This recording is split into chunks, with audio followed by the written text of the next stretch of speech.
Graça e paz. O tema da nossa pregação de hoje é a pregação de Jesus. Marcos 1, versos 14 e 15 é o nosso texto básico. Marcos, de forma bem resumida, apresentou o ministério da pregação do Senhor Jesus em 3 tópicos.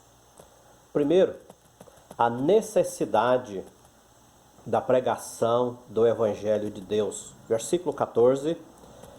Depois de João ter sido preso, foi Jesus para a Galiléia pregando o Evangelho de Deus. Segundo Hendricks, um comentarista bíblico, entre o batismo de Cristo, a sua tentação e o início de sua pregação na Galiléia, narrada aqui no versículo 14, deve ter havido um intervalo de aproximadamente 1 ano. Então, o Senhor Jesus foi para Galiléia para pregar o Evangelho de Deus.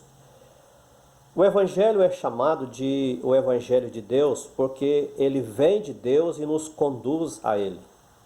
É também chamado de o Evangelho do Reino, pois a fé no Salvador nos leva a esse reino. É também chamado de o Evangelho de Jesus Cristo, porque Jesus está no centro. Sem sua vida, morte e ressurreição, não haveria boas novas. O apóstolo Paulo o chama de o Evangelho da graça de Deus. Atos capítulo 20, versículo 24, ele diz assim: pois não é possível haver salvação sem a graça. Há apenas um Evangelho, e seu cerne é a obra que Jesus Cristo consumou por nós lá na cruz do Calvário. A proclamação do Evangelho é uma necessidade urgente. Por quê? O apóstolo Paulo diz em Romanos 1,16: pois não me envergonho do Evangelho, porque é o poder de Deus para a salvação de todo aquele que crê, primeiro do judeu e também do grego. E Paulo vai falar também em 1 Coríntios 9,16, a parte B, porque ai de mim se não pregar o Evangelho. Sobre nós recai esta obrigação de compartilhar as boas novas da salvação às pessoas que estão à nossa volta e em todos os lugares. Elas precisam ouvir o Evangelho de Deus. Nosso exemplo maior é o Senhor Jesus, que após seu batismo e a sua tentação no deserto, ele caminhou de volta para a Galiléia, uma viagem de quase 100 quilômetros, e começou a pregar o seu Evangelho, sendo para nós um exemplo, um modelo a ser seguido. O segundo tópico da pregação de Jesus é a necessidade do arrependimento para entrar no reino de Deus. Versículo 15. O tempo está cumprido e o reino de Deus está próximo. Arrependei-vos e crede no Evangelho. O tempo está cumprido. Poderíamos perguntar: que tempo é esse? Ao dizer que o tempo está cumprido, o Senhor Jesus quis dizer que havia chegado a época apropriada para a sua manifestação, a oportunidade para o cumprimento das promessas de redenção feitas por Deus. E logo, o tempo para a proclamação do Evangelho havia chegado. O tempo está cumprido. A palavra tempo que o Senhor Jesus usa aqui não é uma referência ao tempo cronológico. Essa palavra significa um aspecto da oportunidade que se apresenta, e não somente uma mudança do tempo do passado para o presente e para o futuro.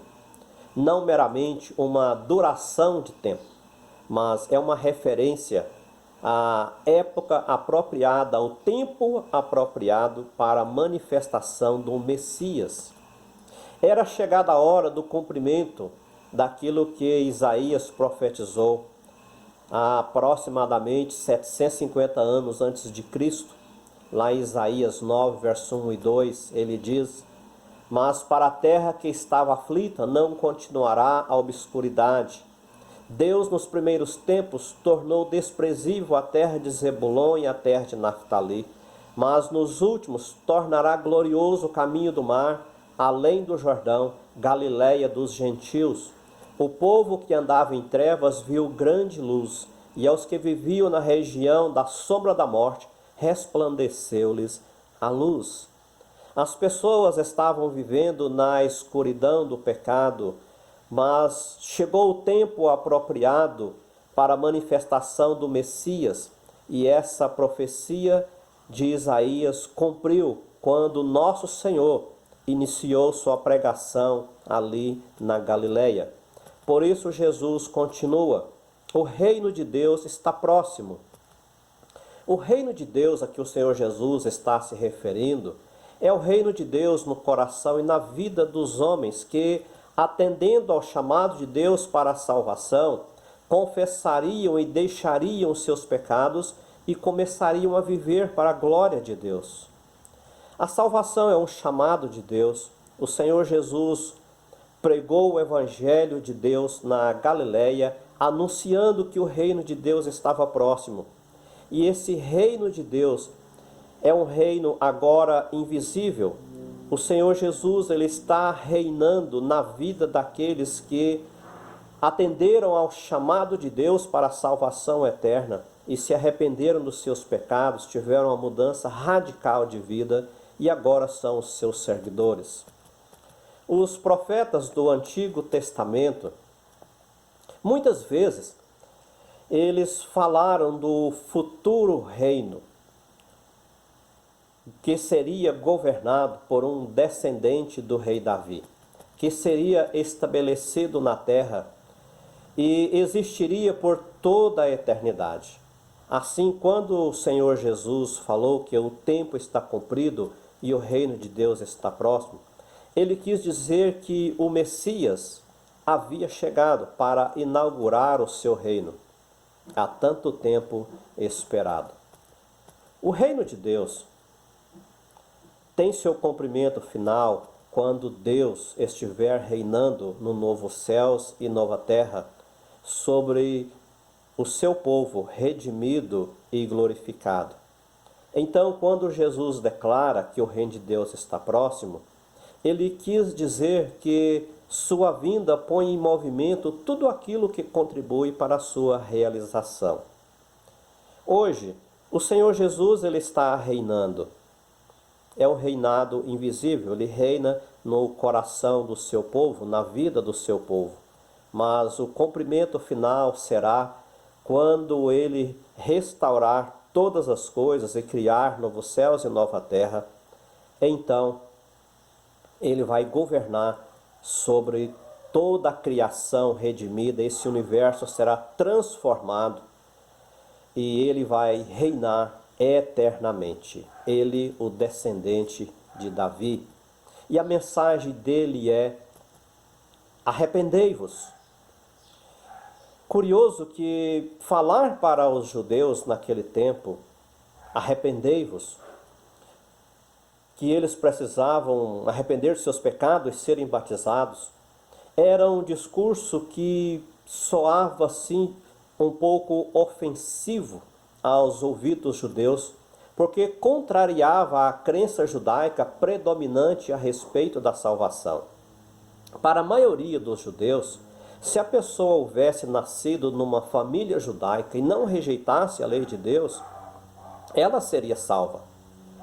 Agora, tanto João Batista como o Senhor Jesus prega para eles afirmando que eles precisam vir a Deus assim como os não-judeus.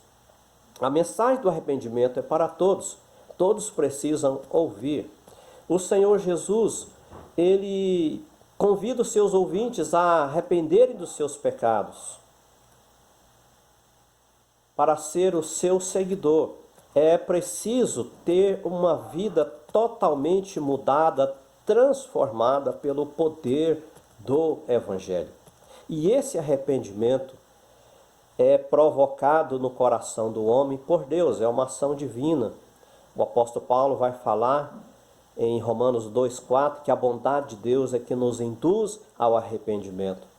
Quando as pessoas ouvem o Evangelho, o Senhor Jesus fala em João 8,47, quem é de Deus ouve as palavras de Deus, por isso não me dais ouvidos, porque não sois de Deus. Nesse momento em que as pessoas estão ouvindo o Evangelho, aquelas pessoas que foram escolhidas por Deus vão manifestar a sua fé e vão crer que Jesus Cristo é o único caminho, a verdade e a vida. É impossível ser um seguidor de Jesus sem passar pelo arrependimento dos pecados. Isso implica numa completa e radical mudança de vida que ocorre dentro do homem. O terceiro tópico da mensagem, da pregação de Jesus é a necessidade de crença no Evangelho. Versículo 15. O tempo está cumprido e o reino de Deus está próximo. Arrependei-vos e crede no Evangelho. Observe a sequência na pregação do Senhor Jesus. Primeiro ele fala da necessidade de pregar o Evangelho, ouvir. As pessoas precisam ouvir o Evangelho. O segundo ponto da pregação do Senhor Jesus é o arrependimento. As pessoas precisam arrepender dos seus pecados. E, por último, crer no Evangelho. O Senhor Jesus coloca aqui, em último lugar, não significa que é menos importante, crer no Evangelho. Só crerão no Evangelho as pessoas que ouvirão, ou seja, que vão levar em consideração aquilo que está sendo dito. Lembra que, ao introduzir o seu Evangelho, Marcos ele fala primeiro do mensageiro, indicando que alguém superior, extraordinário, estaria para se manifestar. E esse alguém é Jesus. Então as pessoas precisam levar em consideração a pregação de Jesus. Depois, arrepender dos seus pecados e crer no Evangelho.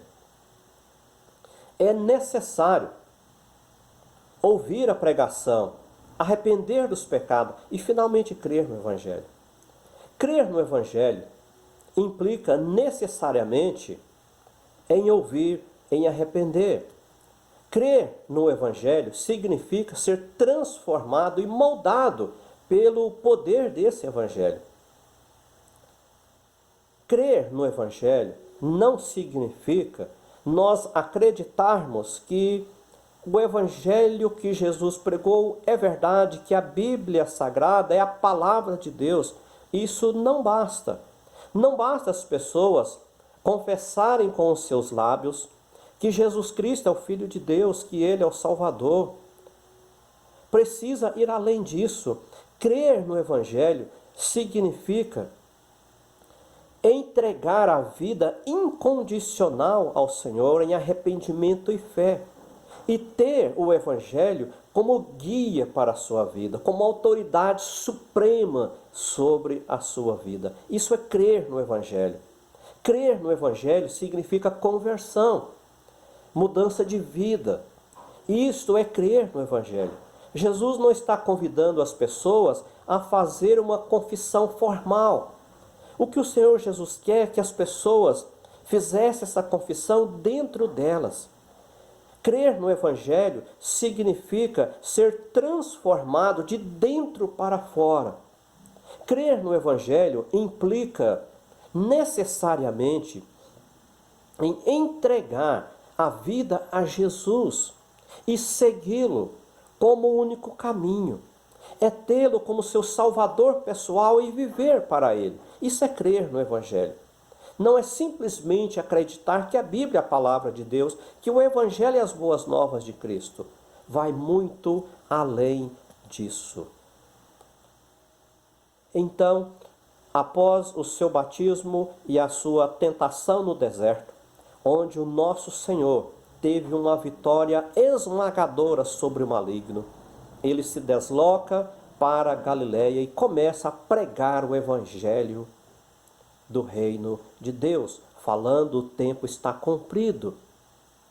O reino de Deus está próximo, ou seja, iniciou-se, deu-se o pontapé para a instalação final, que é o novo céus e a nova terra. Nós estamos vivendo esse reino. O Senhor Jesus deu início, deu o pontapé inicial. Nós estamos vivendo os últimos dias. Um dia, quando o Senhor Jesus se manifestar nas nuvens, Ele vai transformar toda a sua criação. E Ele vai reinar sobre a criação redimida, sobre o seu corpo, sobre o seu povo, com seus corpos glorificados. Mas enquanto aqui a pregação do Evangelho de Cristo continua, o Evangelho está sendo pregado, está sendo anunciado, e as pessoas estão sendo convidadas a arrependerem dos seus pecados. O Senhor Jesus, logo no início do seu ministério, Ele colocou em primeiro plano o arrependimento, a mudança de vida, a dar uma volta completa, a dar as costas para o mundo, para o pecado e voltar-se incondicionalmente para Deus. Isto é arrependimento. As pessoas precisam ouvir, ou seja, levar em consideração o Evangelho de Jesus, arrepender dos seus pecados e se converterem, ou seja, crer no Evangelho. Que o Senhor continue nos abençoando, continue usando as nossas vidas, para que nós possamos continuar levando a pregação do Evangelho de Deus, o Evangelho de Cristo, o Evangelho do Reino. Em breve, nós estaremos nesse reino, onde Jesus Cristo estará em pessoas, reinando sobre tudo e sobre todos, para todo o sempre. Que o Senhor Jesus abençoe o seu coração.